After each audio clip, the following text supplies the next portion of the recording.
One of the most important sermons that Jesus ever preached is called the Sermon on the Mount, right? So when you hear about Jesus' Sermon on the Mount, the Beatitudes definitely come to mind. Teachings such as the Lord's Prayer or the City on the Hill, and one of my favorites, the lampstand, come to mind. So in this video today, I will share with you 3 things that I learned about the Sermon on the Mount.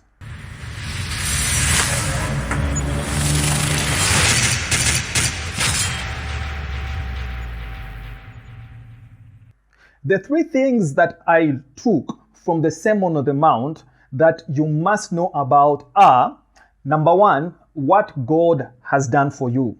Number 2, how you respond to what God has done for you. And number 3, how people around you will react to your commitment to what God has done for you. Number 1, what God has done for you. Each of us recognizes the wrongs we have done and how, in most cases, we cannot escape the guilt that follows and are incapable of making right these wrongs. The Father has not left us to die this way as prisoners of our wrongdoing. He is keen to rescue us from the prison of our being broken and make us whole again. He has paid your debt of your wrongdoing, and if you recognize this fact about His ability to set you free, then He is game to set you free. That is what God has done for you. Number 2, how do you respond to what God has done for you? You have to deeply desire to learn to do God's things God's way.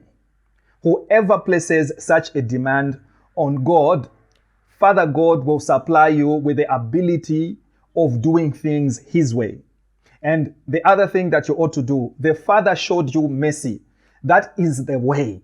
You go on and do the same for others. Show kindness to others. Be tolerant and respectful to others. Don't just expect this from others and not yourself. Your inward life must be the same as your outward life. There must be genuineness and sincerity about doing these things. That is how you show commitment to the things of God.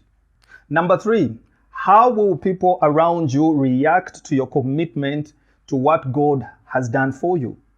So, your commitment to Father God will provoke persecution.